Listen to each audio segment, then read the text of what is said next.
Enquanto o mundo teme o colapso, alguns bilionários já prepararam a própria rota de fuga. Bunkers secretos, ilhas privadas e fortalezas luxuosas capazes de sobreviver ao caos. Hoje, você conhecerá 15 dos refúgios mais impressionantes do planeta.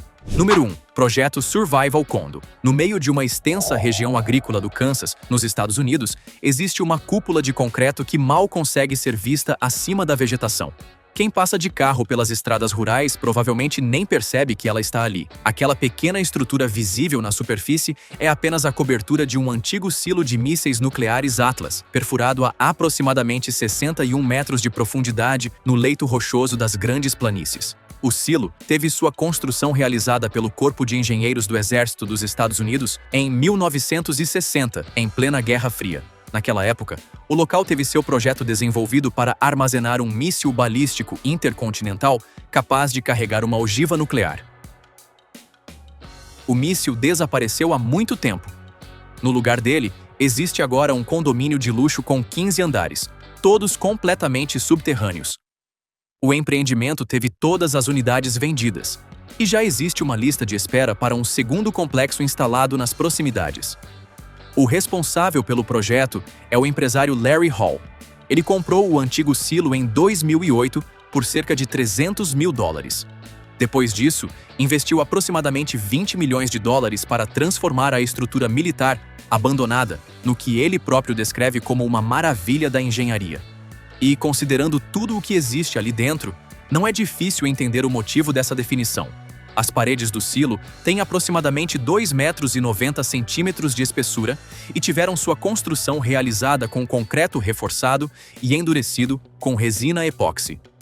Trata-se basicamente do mesmo tipo de material utilizado quando o local teve seu projeto desenvolvido para resistir aos efeitos de uma explosão nuclear direta ou muito próxima.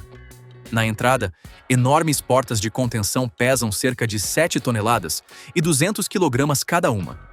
Elas tiveram sua fabricação realizada com aço blindado e funcionam como uma barreira entre o interior do complexo e qualquer desastre que possa estar acontecendo do lado de fora.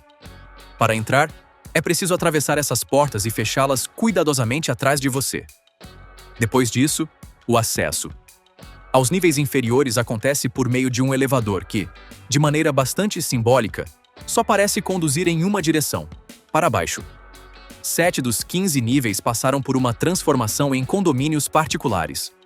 São apartamentos luxuosos, completamente mobiliados, com eletrodomésticos de aço inoxidável, banheiras de hidromassagem, sistemas de automação residencial e acabamento semelhante ao de imóveis de alto padrão encontrados nas maiores cidades do mundo. A diferença é que esses apartamentos ficam dezenas de metros abaixo do solo, dentro de uma estrutura que já abrigou um míssil nuclear. Os demais andares ficaram reservados para áreas compartilhadas. Existe uma piscina de água salgada com escorregador, uma parede de escalada, uma sala de cinema, um parque interno para cães, uma biblioteca, uma academia, um bar e até uma espécie de mercado subterrâneo. Esse mercado é abastecido com alimentos suficientes para manter cada morador por aproximadamente 5 anos. O complexo também possui sistemas específicos para situações que parecem ter saído de um filme de desastre. Um deles é um equipamento capaz de remover cinzas vulcânicas do ar.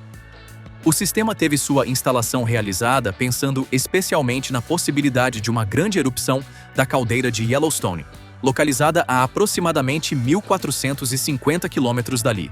Além disso, existe um sistema de tratamento de água que considera cada gota que entra no complexo como potencialmente contaminada. Toda a água passa por diferentes estágios de purificação antes de chegar às torneiras, chuveiros, cozinhas e piscinas. Os apartamentos que ocupam um andar inteiro tiveram sua venda realizada por aproximadamente $2.500.000. As unidades de meio andar custaram cerca de $1.300.000. E existe um detalhe importante. Bancos tradicionais normalmente não oferecem financiamento para a compra de um bunker. Por isso, todas as unidades tiveram pagamento à vista. Mesmo depois da compra, os moradores precisam arcar com taxas mensais que podem chegar a aproximadamente $5.200. Durante a pandemia da doença causada pelo coronavírus de 2019, Alguns proprietários decidiram realmente utilizar o local como refúgio e permaneceram dentro do silo durante períodos prolongados.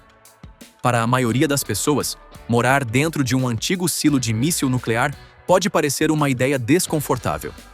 Para os compradores do Survival Condo, porém, o lugar representa uma combinação bastante rara de proteção, isolamento, conforto e exclusividade. Número 2. Vivos X-Point. Visto do alto, esse lugar parece um enorme campo coberto por iglus de terra. São fileiras e mais fileiras de pequenas elevações arredondadas espalhadas por uma vasta área de pastagem.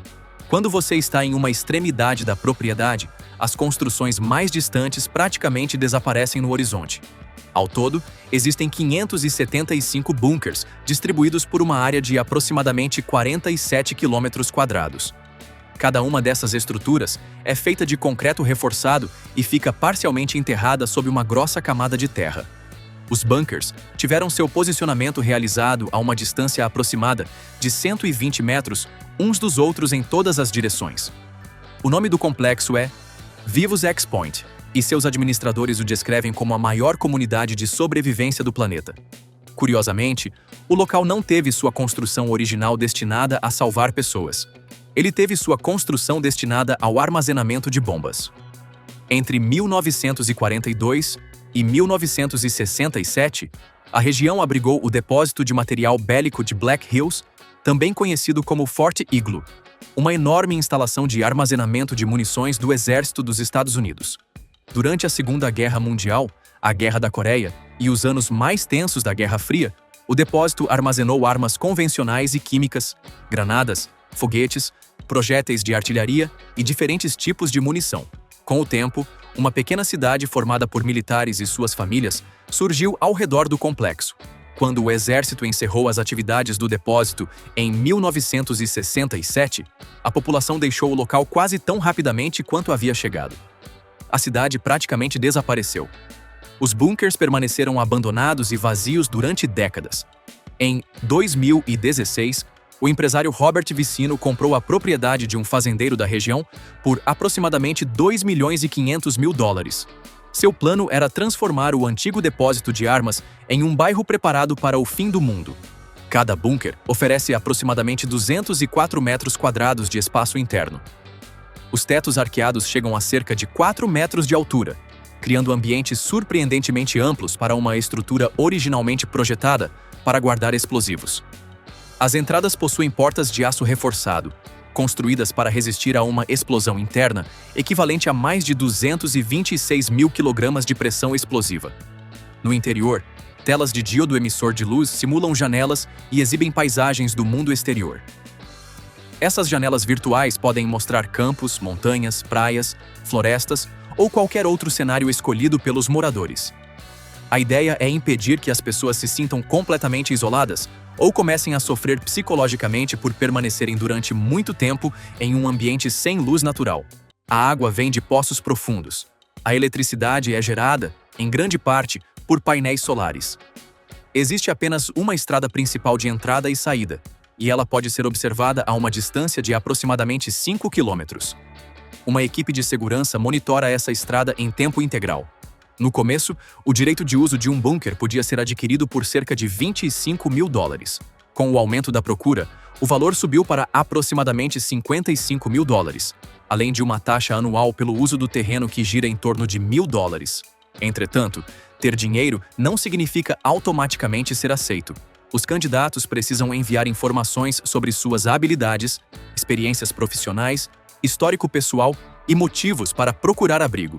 Segundo a empresa, aproximadamente 1/4 dos interessados é rejeitado. A lógica é que, em uma situação de colapso prolongado, a comunidade precisaria contar com pessoas capazes de contribuir de alguma maneira. Médicos, engenheiros, agricultores, mecânicos, eletricistas, profissionais de segurança e pessoas com conhecimentos técnicos seriam especialmente úteis em um cenário no qual os serviços comuns deixassem de existir. Os planos para o futuro incluem a possível construção de uma capela, um restaurante, estábulos para cavalos e um bar. Porque, aparentemente, mesmo depois do fim do mundo, ainda poderá existir uma fila para conseguir uma bebida decente. Número 3. Vivos Europa One. À primeira vista, esse lugar poderia facilmente ser confundido com um complexo industrial comum. Existem muros de concreto ao redor do perímetro, arame farpado, estruturas ferroviárias, antigos armazéns e construções espalhadas pela propriedade. Não há placas chamativas. Também não existe uma entrada evidente que revele o que realmente está escondido ali. Atrás das cercas, escavado no leito rochoso sob uma montanha de calcário com aproximadamente 120 metros de altura, encontra-se um antigo depósito de munições soviético. A instalação, localizada na zona rural da Alemanha, passou por uma transformação no que seus responsáveis anunciam como o bunker subterrâneo mais sofisticado e prestigioso do mundo. Talvez ele também seja um dos projetos imobiliários privados mais ambiciosos já imaginados. O Vivos Europa One possui aproximadamente 4,8 km de túneis e câmaras interligadas. Em seu interior, estão sendo planejadas 34 residências privadas de luxo. A estrutura original teve sua construção realizada para resistir a uma explosão nuclear nas proximidades, ao impacto direto de uma aeronave de grande porte e a ataques com agentes químicos ou biológicos. Durante a Guerra Fria, o complexo teve sua escavação realizada para armazenar equipamentos militares e munições pertencentes ao bloco soviético. Quando a cortina de ferro caiu, a instalação perdeu sua função e permaneceu praticamente esquecida. Mais tarde, Robert Vicino, diretor da Vivos, adquiriu o local e iniciou sua transformação no que ele descreve como uma Arca de Noé moderna. Cada uma das 34 residências começa com aproximadamente 230 metros quadrados distribuídos em 2 níveis. Os compradores ainda podem ampliar esse espaço. Cada morador tem liberdade para contratar seus próprios arquitetos, designers e construtores. Isso significa que os interiores podem ser personalizados de acordo com as preferências e o orçamento de cada proprietário. Alguns projetos incluem piscinas particulares, salas de cinema, adegas personalizadas, escritórios, academias e áreas de entretenimento. Também existem suítes privadas oferecidas por valores a partir de aproximadamente 35 mil euros por pessoa. Essas unidades são voltadas para quem deseja garantir uma vaga no complexo sem comprar um apartamento completo. O que realmente diferencia o Europa One de muitos outros bunkers luxuosos, porém, é a ambição de preservar muito mais do que apenas a vida de seus moradores.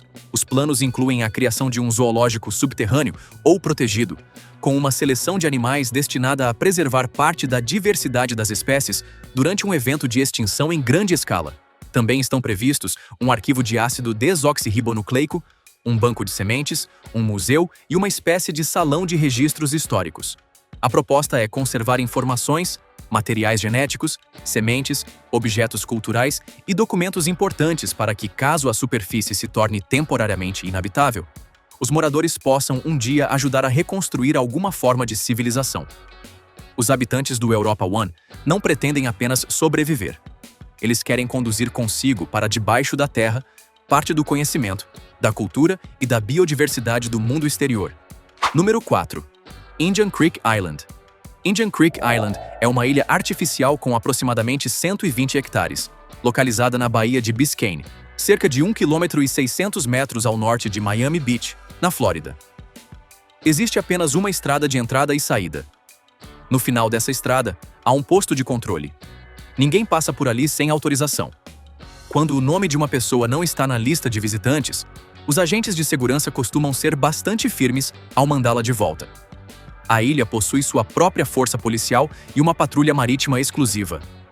Barcos de segurança circulam pela água durante as 24 horas do dia para impedir que embarcações desconhecidas se aproximem o suficiente para fotografar as propriedades. Ao todo, existem 41 terrenos residenciais. Todos ficam à beira-mar. Segundo estimativas divulgadas nos últimos anos, o patrimônio somado dos moradores ultrapassa 500 bilhões de dólares. Por esse motivo, o lugar ficou conhecido como o Bunker dos Bilionários.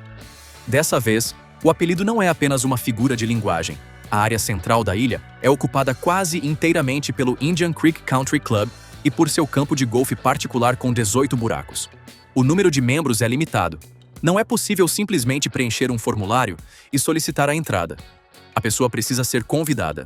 A taxa inicial de associação pode variar de aproximadamente 150 mil a 500 mil dólares, sem contar as mensalidades e contribuições anuais.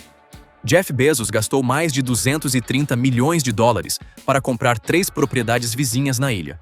Ele estaria unificando 2 delas para formar um único complexo residencial.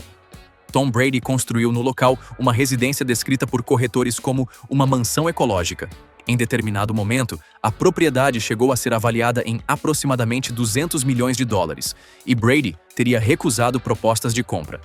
Mark Zuckerberg pagou cerca de 170 milhões de dólares por outro imóvel que ainda passava por reformas. O investidor Carl Icahn vive na ilha há décadas. Ivanka Trump e Jared Kushner também possuem uma residência no local.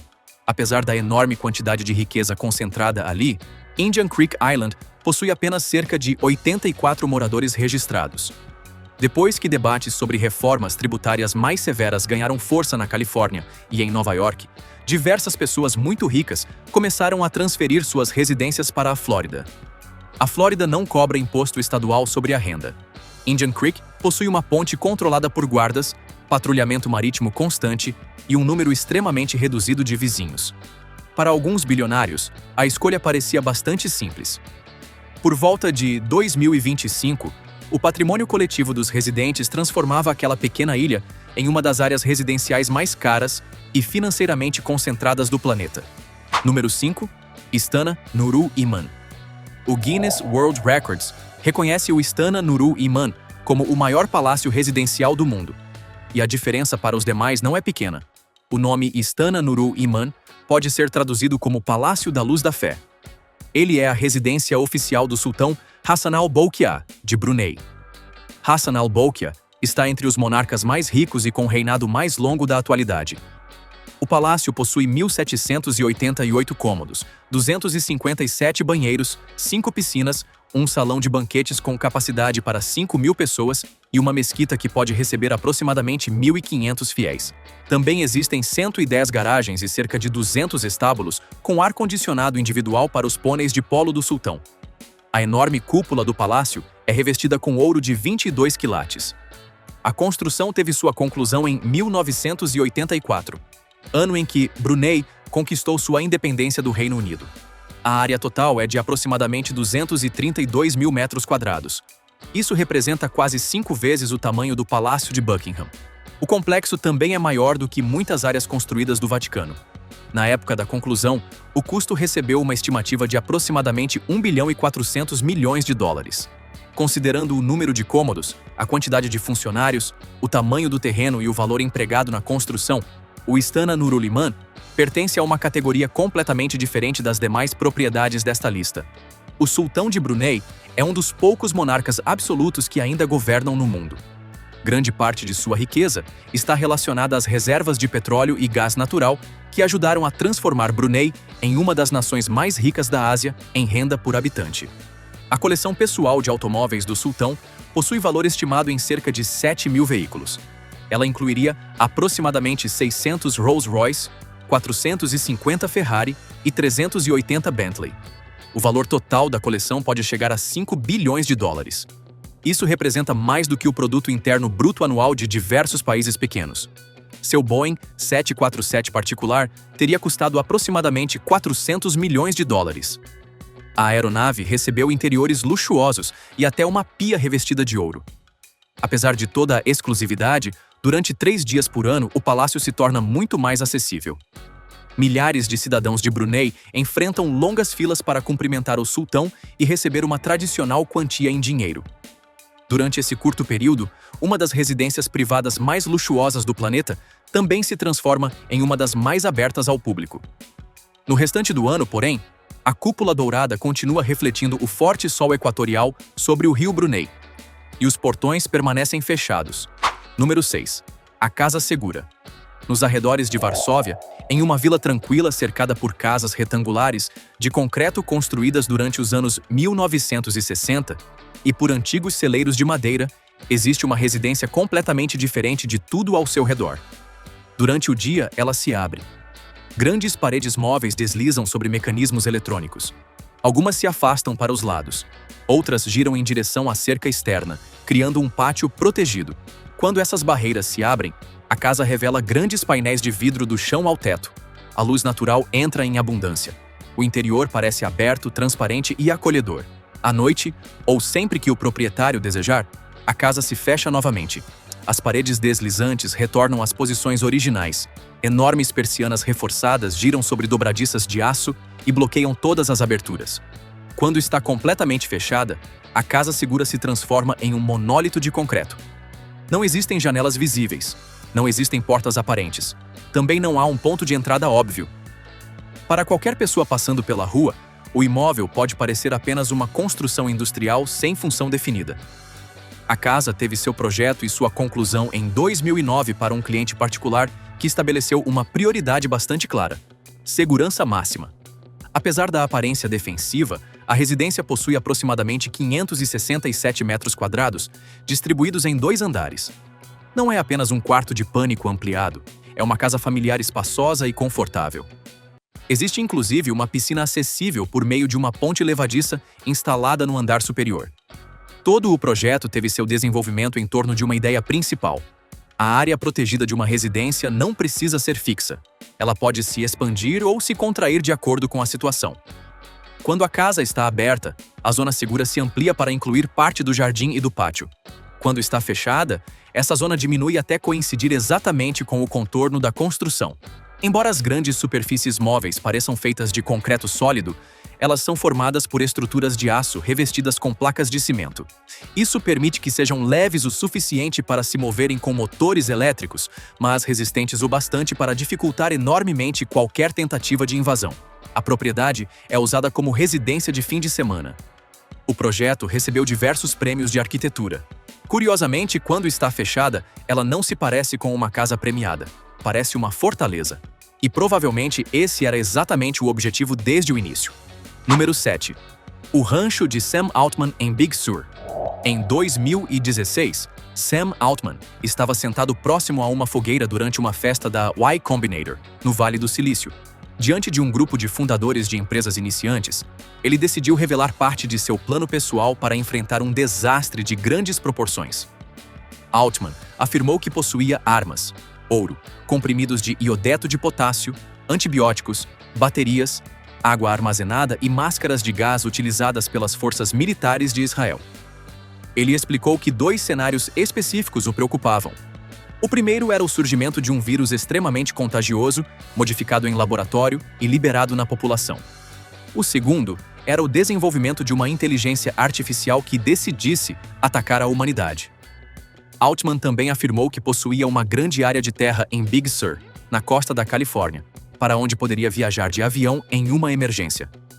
"Eu tento não pensar muito nisso", disse ele aos fundadores presentes.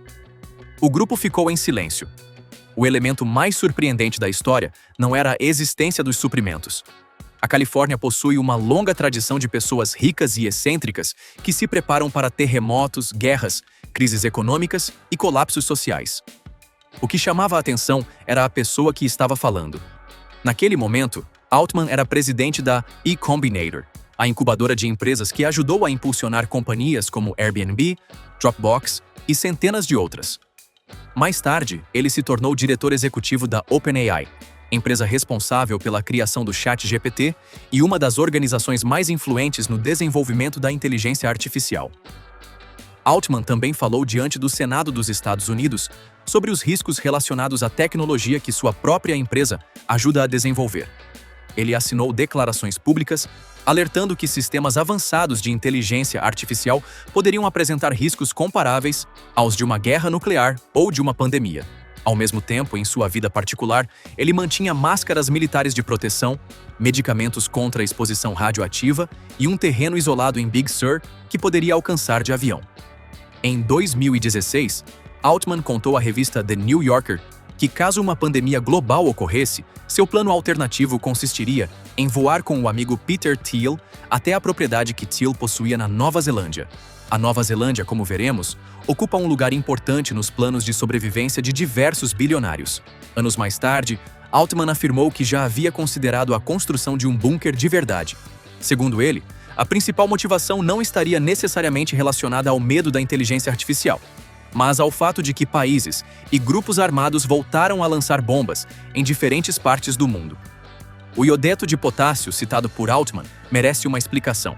Esse medicamento pode ser administrado antes ou logo depois da exposição a certos tipos de radiação, com o objetivo de proteger a glândula tireoide contra o iodo radioativo.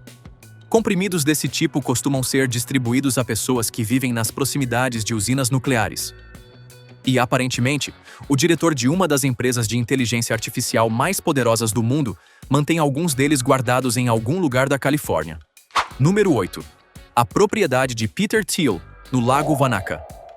Em 2011, Peter Thiel recebeu a cidadania da Nova Zelândia. A cerimônia não aconteceu no próprio país. Ela teve sua realização no consulado da Nova Zelândia em Santa Mônica, na Califórnia.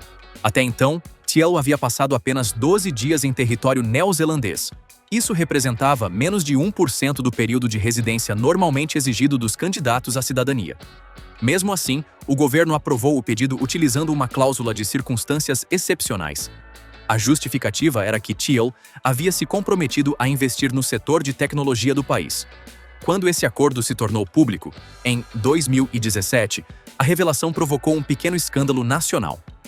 Um ex-primeiro-ministro comentou que a Nova Zelândia era conhecida como o último ponto de ônibus antes da Antártida. A frase parecia uma brincadeira, mas também revelava parte do apelo do país. A Nova Zelândia é geograficamente isolada, politicamente estável e distante de muitas das regiões mais tensas do planeta. Ela é exatamente o tipo de lugar para onde alguém poderia desejar fugir caso o restante do mundo deixasse de funcionar normalmente. Em 2015, Thiel pagou aproximadamente 13 milhões e 500 mil dólares por cerca de 193 hectares de terra em Dampier Bay, nas margens do Lago Wanaka, na Ilha Sul.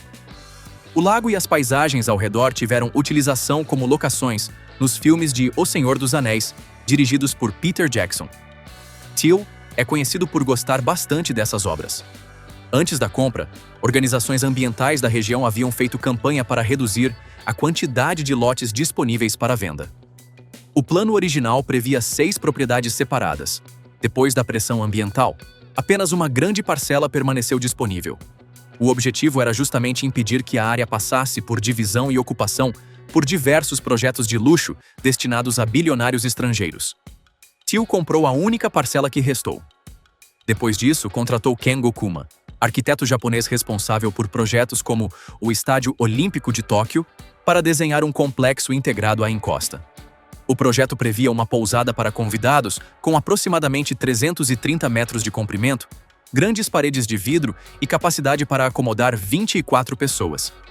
Também haveria uma área reservada ao proprietário, com spa, piscina e sala de cinema. Um planejador sênior do Conselho do Distrito de Queenstown Lakes analisou o pedido de aprovação, que possuía aproximadamente 970 páginas.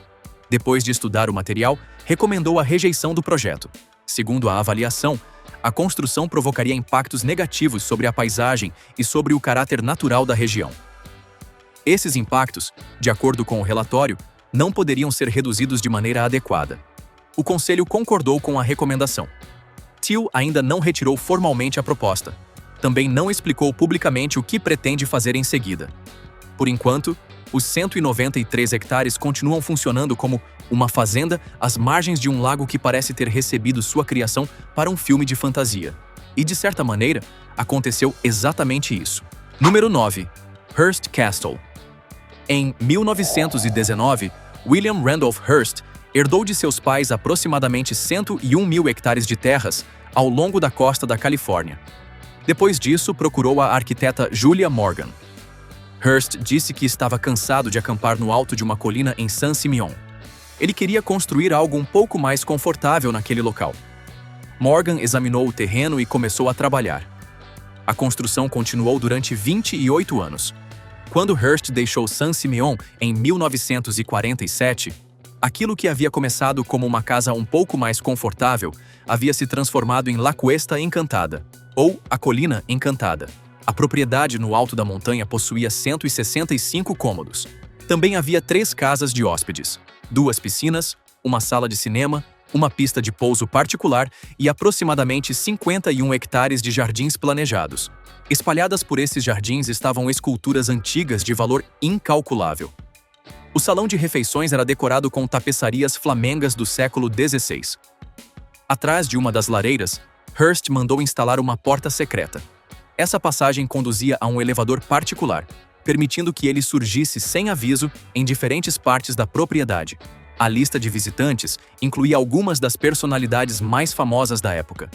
Charlie Chaplin, Cary Grant, Winston Churchill, Calvin Coolidge e os irmãos Marx estiveram entre os convidados. Muitos chegavam em trens particulares. Depois, motoristas enviados por Hearst os buscavam para percorrer a estrada sinuosa até o alto da colina.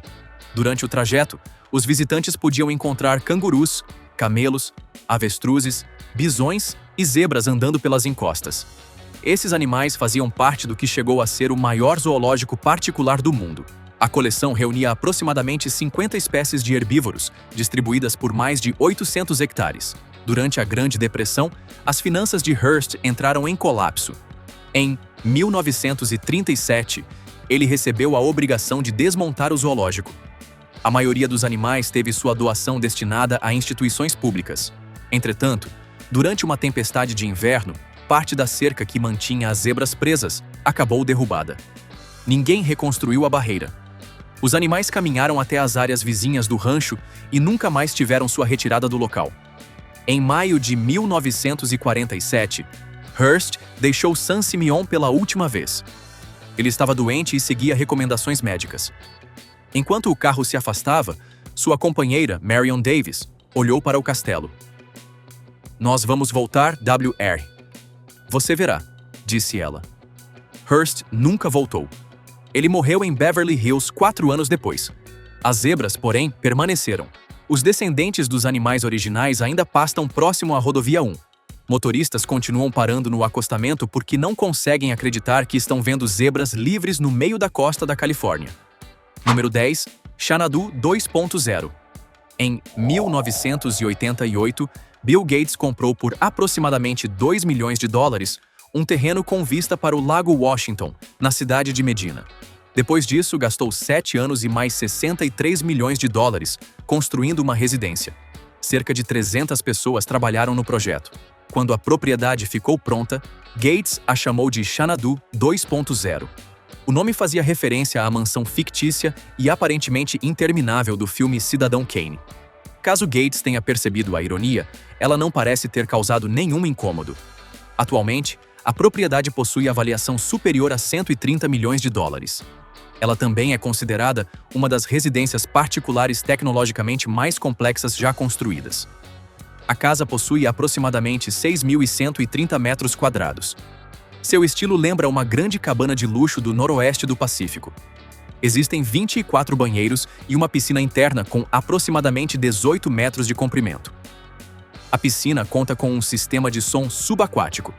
Bill Gates também é proprietário do Códice Leicester de Leonardo da Vinci. O manuscrito é um dos poucos cadernos científicos escritos diretamente por Da Vinci que permanecem em uma coleção particular. Gates o comprou em um leilão realizado em 1994, por aproximadamente $30 milhões. A propriedade ainda possui uma praia particular. A areia utilizada nessa praia é importada regularmente de Santa Lúcia, no Caribe. Cada convidado que entra em Xanadu 2.0 recebe um pequeno dispositivo eletrônico para usar durante a visita. Esse aparelho se comunica com sensores distribuídos pela casa. O sistema acompanha a localização do visitante e ajusta automaticamente a temperatura, a iluminação e até as obras de arte exibidas em telas digitais. Quando uma pessoa prefere ambientes mais frios, a temperatura diminui conforme ela se desloca pelos cômodos. Quando possui um artista favorito, as obras desse artista podem aparecer nas telas das paredes ao seu redor. Esse tipo de tecnologia estava muito longe de ser comum em residências particulares quando a casa teve sua conclusão em 1997. Mesmo hoje, sistemas tão integrados ainda não fazem parte da maioria das casas inteligentes. No teto da biblioteca existe uma frase retirada de O Grande Gatsby, de Francis Scott Fitzgerald. A citação fala sobre alguém que percorreu um longo caminho até um gramado azul e acreditou estar tão próximo de seu sonho que dificilmente deixaria de alcançá-lo. E existe mais um detalhe. Atrás de uma das estantes da biblioteca, há um bar escondido. Número 11. Antilia. Na Alta Mount Road, no sul de Mumbai, na Índia, encontra-se uma das áreas de terreno mais caras do mundo. Ali existe um arranha-céu de vidro e aço com 27 andares que pertence a uma única família. O edifício possui aproximadamente 173 metros de altura. Isso é comparável à altura de um prédio convencional com cerca de 60 andares. A diferença acontece porque os tetos são extremamente altos e muitos níveis equivalem a 2 andares de uma construção comum. A área interna chega a aproximadamente 37 mil metros quadrados. Existe uma garagem com capacidade para 168 automóveis, distribuída por 6 andares. O 7º pavimento funciona como uma oficina completa para manutenção dos veículos. A família Ambani não utiliza os mesmos elevadores usados pelos funcionários. A residência ainda possui uma sala de cinema particular com 50 lugares, um salão de festas decorado com lustres de cristal, um spa, um estúdio de yoga e diversas piscinas. O nome do prédio é Antillia. Ele é a residência de Mukesh Ambani, presidente da Reliance Industries e um dos homens mais ricos do planeta. A construção ocorreu entre 2006 e 2010. O custo recebeu uma estimativa de quase 2 bilhões de dólares. Por volta de 2023, a valorização imobiliária teria elevado o valor do edifício para aproximadamente 4 bilhões e 500 milhões de dólares. O projeto interno utiliza como temas principais o sol e a flor de lótus. Esses elementos aparecem em acabamentos de cristal, mármore e madrepérola. Nenhum cômodo é exatamente igual ao outro. O projeto arquitetônico teve seu desenvolvimento realizado pela empresa Perkins & Will, de Chicago. A estrutura recebeu cálculos para resistir a um terremoto de magnitude 8. Existem 3 helipontos no topo. Entretanto, eles não receberam todas as autorizações necessárias e não podem ser utilizados normalmente. O terreno onde Antillia teve sua construção realizada também possui uma história controversa. Quando a obra terminou, em 2010, a família realizou uma cerimônia de inauguração. Depois disso, porém, ninguém se mudou para o edifício. Durante quase um ano, uma das casas mais caras já construídas permaneceu praticamente vazia. Conselheiros religiosos da família concluíram que o prédio não estava alinhado corretamente aos princípios do Vastu Shastra. Essa antiga tradição arquitetônica hindu estabelece regras sobre a maneira como uma construção deve se relacionar com as direções, os elementos naturais e a energia do ambiente. Em junho de 2011, 50 sacerdotes chegaram ao prédio. Eles realizaram rituais durante 10 dias para corrigir os problemas espirituais identificados na estrutura. Somente depois disso a família se mudou. A sala de neve estava pronta. O templo particular estava pronto. Os aproximadamente 600 funcionários também estavam prontos. Antillia pode ser vista de diferentes regiões de Mumbai. Dos andares superiores, também é possível enxergar áreas pobres e comunidades densamente ocupadas. Lá embaixo, uma cidade com mais de 20 milhões de habitantes continua seguindo sua rotina diária. Número 12. The Oppidum. Em algum ponto da República Tcheca, em uma localização mantida em sigilo, encontra-se aquele que é anunciado como o maior bunker privado já construído. A estrutura começou como uma instalação militar. Ela teve sua construção realizada em conjunto pelo governo da antiga Tchecoslováquia e pela União Soviética em 1984. Durante um dos períodos de maior tensão nuclear da Guerra Fria. Quando a Guerra Fria chegou ao fim e a Tchecoslováquia teve sua dissolução, a instalação perdeu sua função. O local permaneceu fechado e praticamente esquecido. Em 2013, um empresário tcheco adquiriu a propriedade. Ele começou a transformar aproximadamente 28 mil metros quadrados de infraestrutura militar, abandonada no que a empresa responsável chama de propriedade definitiva para sobrevivência privada. O interior não é formado apenas por corredores escuros e paredes de concreto. A área subterrânea inclui uma residência principal com aproximadamente 620 metros quadrados. Também existem 7 suítes para convidados, piscina, spa, cinema, bar, academia, biblioteca e uma adega com espaço para milhares de garrafas. Para entrar na parte subterrânea, é necessário atravessar uma câmara de segurança com diferentes sistemas biométricos. O processo pode incluir reconhecimento facial, leitura da íris e identificação da palma da mão. Depois disso, a pessoa passa por uma área de descontaminação instalada entre 2 portas herméticas e resistentes a explosões. O sistema de filtragem de ar possui 2 redes independentes. Caso uma delas apresente falha, a outra pode continuar funcionando. Os estoques de alimentos tiveram seu planejamento realizado para sustentar os ocupantes por aproximadamente 10 anos.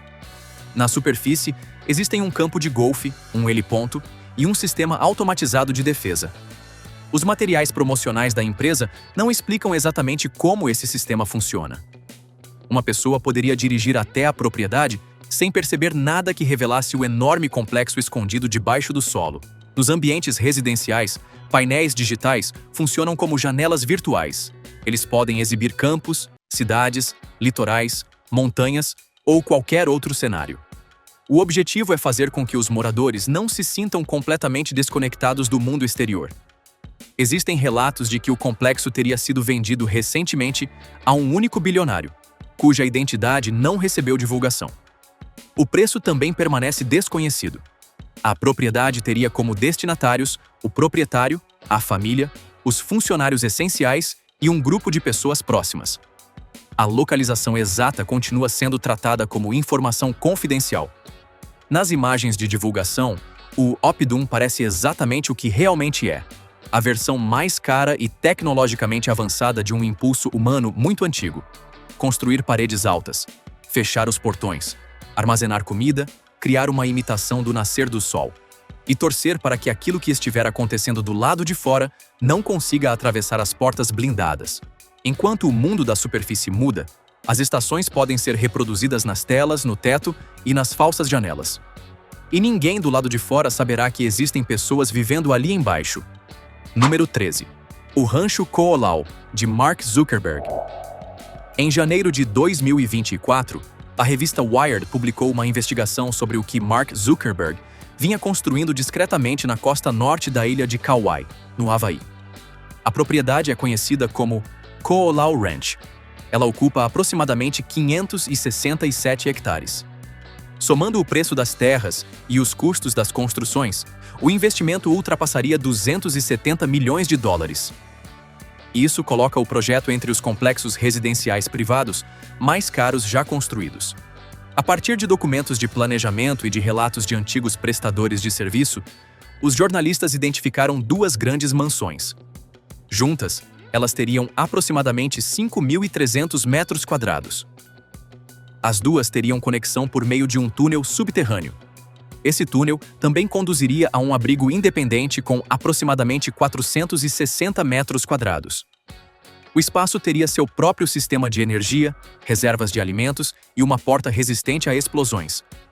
O nível de sigilo ao redor da obra chamou muita atenção. Todos os trabalhadores precisavam assinar acordos de confidencialidade antes de começar. Isso incluía pintores, eletricistas, carpinteiros, seguranças e outros profissionais. Equipes diferentes recebiam contratação para trabalhar em áreas separadas do complexo. Em alguns casos, integrantes de uma equipe não podiam conversar com trabalhadores de outros setores. Um antigo prestador de serviço comparou o ambiente ao filme Clube da Luta. A primeira regra era não falar sobre o que acontecia ali. Os acordos eram tão abrangentes que, quando um segurança de 70 anos morreu após sofrer um ataque cardíaco durante um turno de 12 horas, em 2019, a família recebeu poucas informações sobre os detalhes do trabalho. O acordo de confidencialidade assinado por ele também limitava o que poderia receber divulgação. Moradores da região compararam o complexo à base de um vilão de James Bond. Em 2024, a jornalista Emily Chang, da Bloomberg, perguntou diretamente a Zuckerberg sobre a estrutura subterrânea. Ele pensou por alguns instantes. Depois respondeu que era apenas um pequeno abrigo. Segundo ele, teria semelhança com um porão. O problema é que esse suposto porão possui portas de metal e concreto resistentes a explosões, abastecimento independente de energia, reservas próprias de alimentos e uma saída de emergência. Por isso, ele parece representar muito mais do que um simples porão. O muro externo, com aproximadamente 1,80 m de altura, também provocou reclamações. Moradores afirmaram que a barreira bloqueava parte da vista para o mar e reduzia a passagem da brisa oceânica. Kauai é geograficamente isolada. A ilha faz parte de uma das comunidades mais remotas dos Estados Unidos. A chegada de um projeto de 270 milhões de dólares, conduzido com um nível de segredo comparável ao de uma instalação militar, criou tensões difíceis de eliminar. Zuckerberg realizou doações e investimentos na região. Mesmo assim, o contraste entre o poder do proprietário e a vida cotidiana dos moradores locais continua gerando desconforto. Número 14. A Ilha de Lanai, de Larry Ellison. Em junho de 2012, Larry Ellison, cofundador da Oracle e um dos homens mais ricos do planeta, comprou uma ilha. Não era uma ilha desabitada. Também não se tratava apenas de um resort particular ou de um pequeno atol no meio do oceano. Lanai era uma ilha habitada, com uma cidade, uma escola, um mercado, um posto de combustível e uma comunidade formada havia várias gerações. Aproximadamente 3.200 pessoas viviam ali. Lanai é a sexta maior ilha do arquipélago do Havaí. Ela possui aproximadamente 363 km². Durante muito tempo, grande parte de seu território teve utilização para o cultivo de abacaxis. A ilha está localizada no Oceano Pacífico, entre Maui e Molokai. Ellison pagou aproximadamente 300 milhões de dólares. Em troca, recebeu cerca de 98% de todas as terras da ilha. Os 2% restantes incluíam o porto, as estradas públicas e algumas casas simples que, graças a uma campanha sindical realizada nos anos 1950, haviam permanecido fora do controle direto do proprietário das terras. Da noite para o dia, Ellison se tornou o principal empregador, senhorio, fornecedor de serviços e proprietário comercial para grande parte dos habitantes de Lanai. Pequenos negócios que antes trabalhavam com contratos de aluguel de 5 anos viram esses períodos sofrerem redução. Em alguns casos, os acordos passaram a ter apenas 30 dias de garantia. Para uma empresa instalada em uma ilha com pouca concorrência, praticamente nenhum proprietário alternativo e apenas uma rota principal até a balsa, 30 dias oferecem muito pouca segurança. Ellison apresentou uma visão extremamente ambiciosa para o futuro de Lanai. Ele descreveu a ilha como um laboratório de sustentabilidade. O plano consistia em utilizar 100% de energia renovável. Lanai produziria seus próprios alimentos com a ajuda de energia solar e estufas hidropônicas. Também aconteceria a criação de um campus universitário dedicado à pesquisa agrícola. A linguagem parecia utópica. A execução, porém, tornou-se muito mais complicada. Alguns compromissos receberam cumprimento. Ellison gastou aproximadamente 75 milhões de dólares na reforma do Resort Four Seasons. Também construiu uma piscina de tamanho olímpico para a comunidade.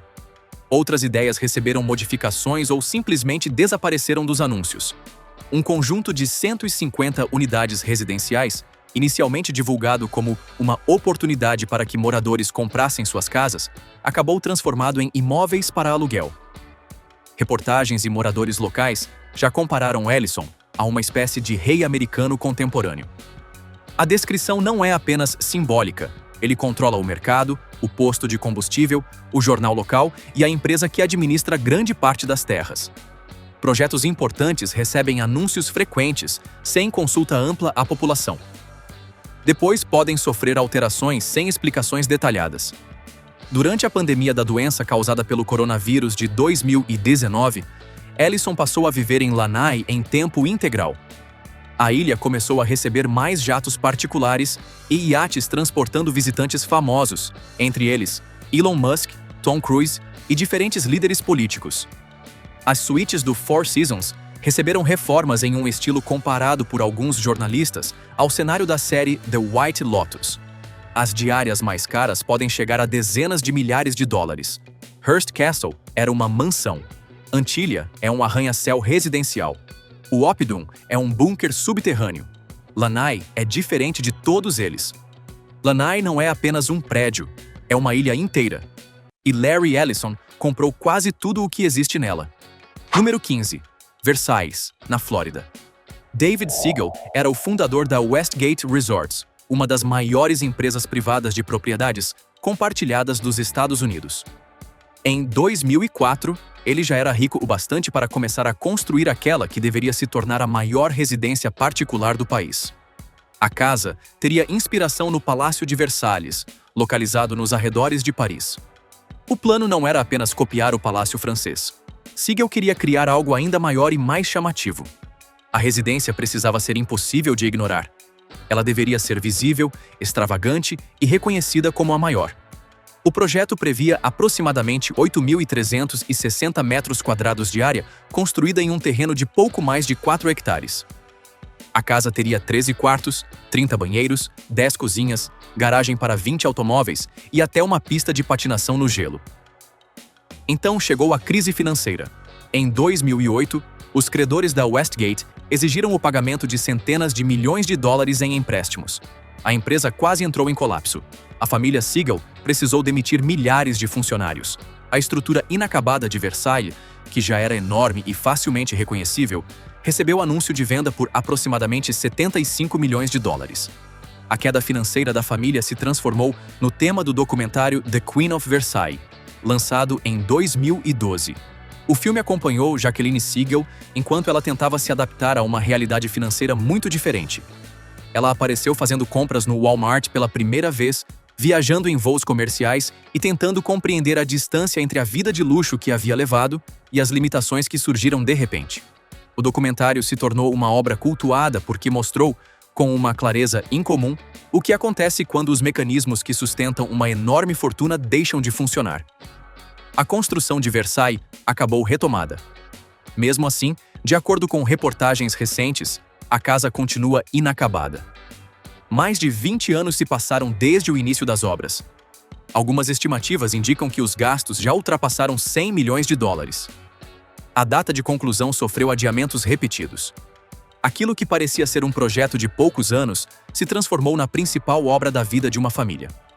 A casa sobreviveu a uma crise financeira, a um documentário sobre essa crise, a inúmeras mudanças de projeto e a mais de 2 décadas de construção. Mark Zuckerberg continua plantando árvores de macadâmia em Kauai e afirma que o trabalho na propriedade lhe traz satisfação a cada nova temporada. As terras de Peter Thiel, na Nova Zelândia, continuam funcionando como uma fazenda enquanto as autoridades analisam o futuro do projeto. O bilionário não identificado que teria adquirido o Oppidum mantém um complexo subterrâneo pronto para uma catástrofe que ainda não aconteceu. Em diferentes partes do planeta, jardins subterrâneos, depósitos de alimentos, portas blindadas e sistemas de filtragem aguardam o momento em que poderão se tornar necessários. Curiosamente, a casa construída quando o dinheiro parece não ter limites é, com impressionante frequência, justamente aquela que nunca fica pronta. Isso se repete ao longo dos séculos, em diferentes países e entre pessoas completamente diferentes. Talvez exista um motivo. Concluir a obra significaria reconhecer o limite daquilo que recebeu imaginação.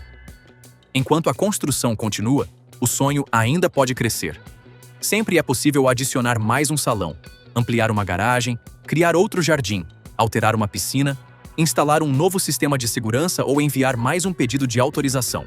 É melhor continuar construindo, é melhor continuar plantando árvores de macadâmia, é melhor continuar planejando a pista de boliche, é melhor continuar modificando os desenhos e apresentando novos documentos. Versailles, na Flórida, expressa essa ideia da maneira mais clara possível.